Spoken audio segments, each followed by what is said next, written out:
Giving you the information you need. This is Inside the News. Here's Guy, Ben, and Frank. Welcome back to Inside the News. Glad to have you with us. Wehman, Brunson, and Vernuccio. Ben Brunson, bottom middle, and Frank in the top left. How you doing up there, Frank? Doing well in the strange state of New York. We're going to be talking a bit about COVID, and I have to tell you some examples from New York when we get to that segment. All right, well, the segment is now, and boy, a great way to introduce it. Ben, testing, and you're familiar with medical trials and everything, but COVID, it's going around the country, and positivity rates, which were high like in June and July, and then it dipped down. Now they're starting to go back up, and 5 was that magic number. You want to be below 5, and now even down here in Florida, we're at 7.8 and 8.2. We're creeping toward that 10 number, and isn't it interesting that the seasonals are coming back from New York and Michigan? Ben, go. Look, COVID is spreading primarily among younger people. Which is a not at-risk population. Of course, the more it spreads among younger people, the higher the probability that people who are at risk will get it. So you are seeing an increase in hospitalizations, but I don't see a system that is near distress yet. And on the good side, the reality is we have more and more great vaccine news. It was led, of course, by Moderna and Pfizer and their success of their messenger RNA-based vaccines. These are new scientific approaches to vaccines. One has to wonder what's taking the FDA so long to go ahead and approve these. Presumably, they were reviewing this data in real time as it was being submitted and were very intimately involved in reviewing all of the data as these phase 2 and 3 trials progress during the year.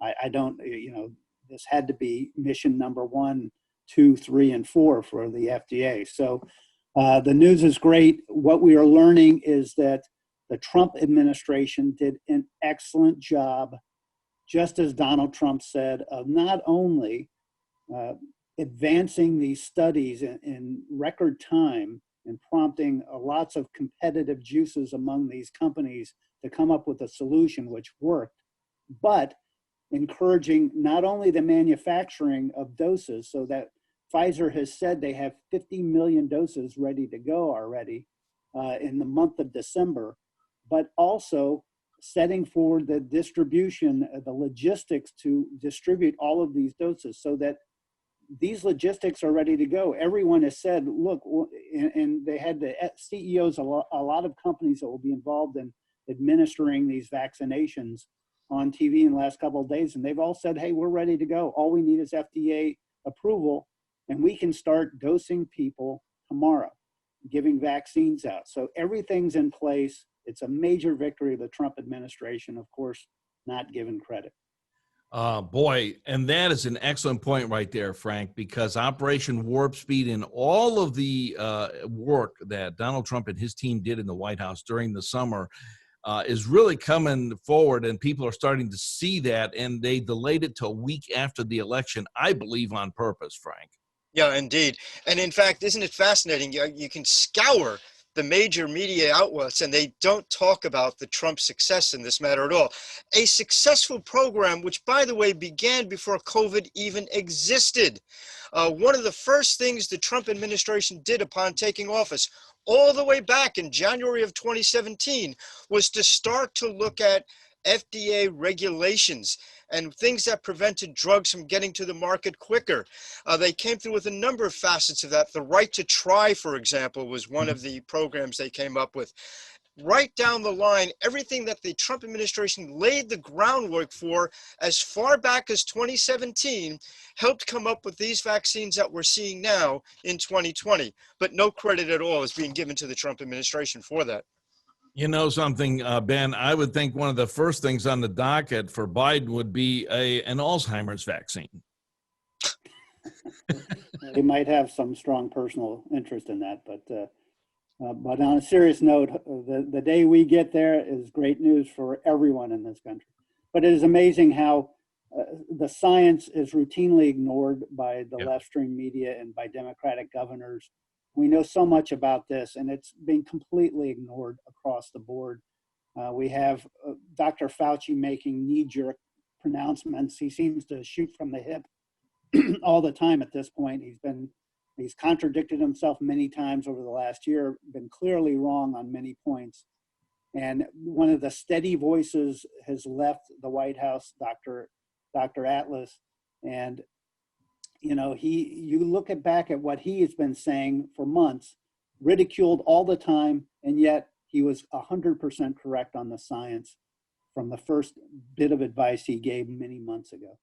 All right, we're going to take a time out right there. We're going to be right back because I want to pick up on this, and I want to talk about Christmas and the holidays. Are we going to be now say we can't say Christmas anymore if Biden's in? Oh, my goodness. We'll be back. You're listening to Wehman, Brunson, and Vernuccio, Inside the News. Let's go back to Guy, Ben, and Frank. Welcome back to Inside the News. This is our final Picking Up the Pieces segment. And actually, this is where we put a bow on the program.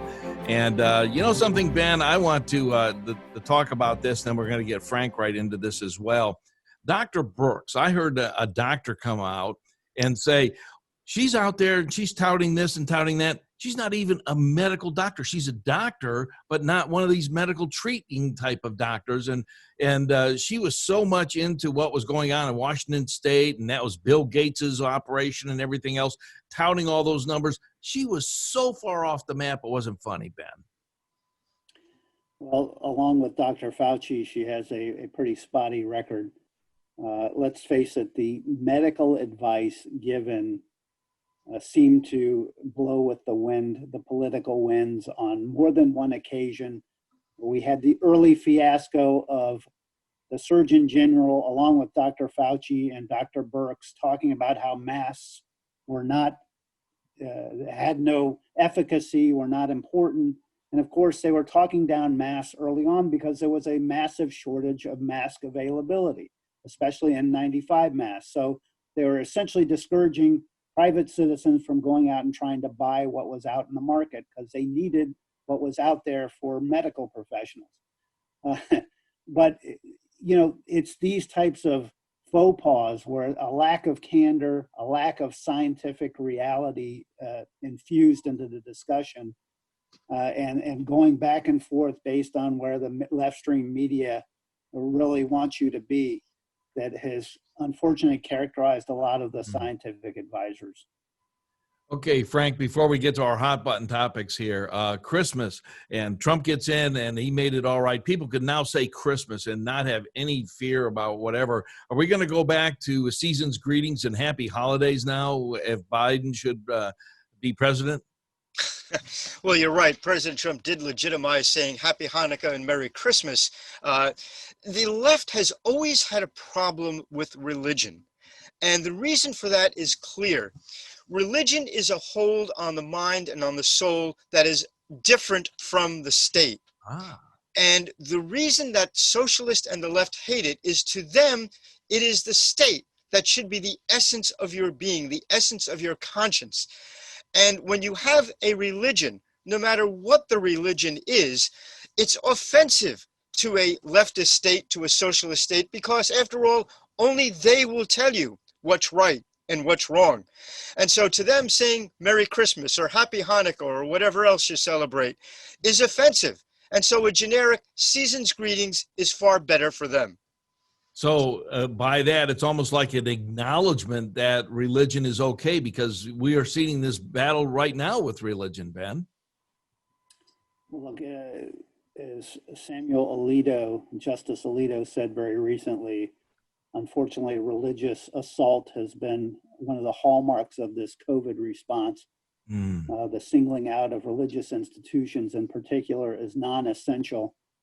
And it's been an assault on the Constitution of the United States, which quite specifically protects our religious freedoms and expression of those religious ideas. So we're in a dangerous spot.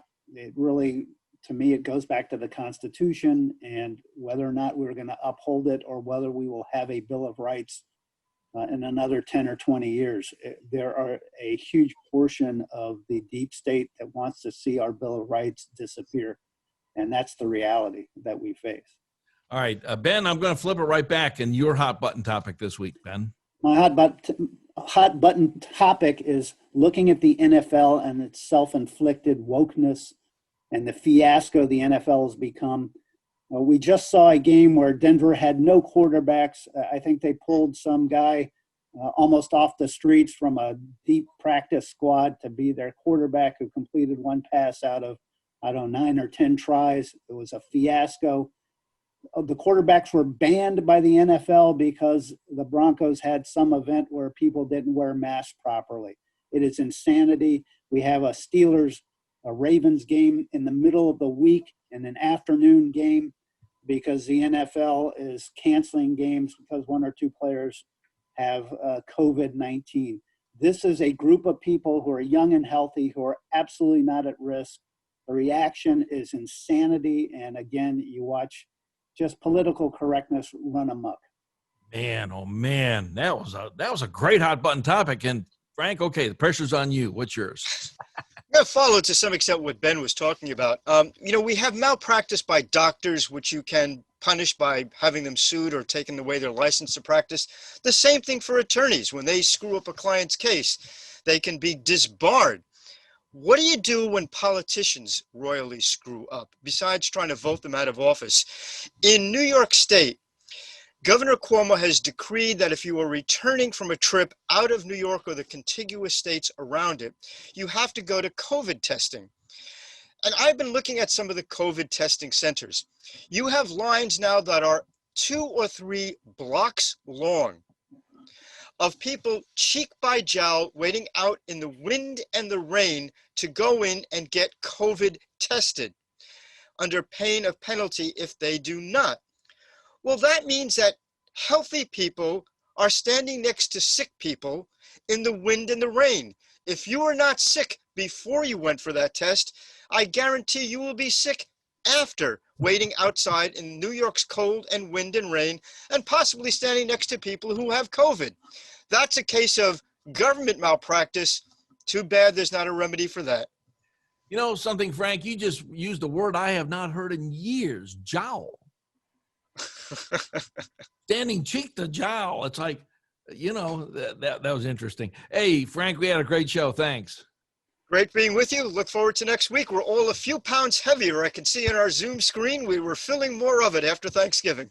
Oh, my goodness. Hey, Ben, good show. Thanks. Thank you, gentlemen. Thank you to our listeners.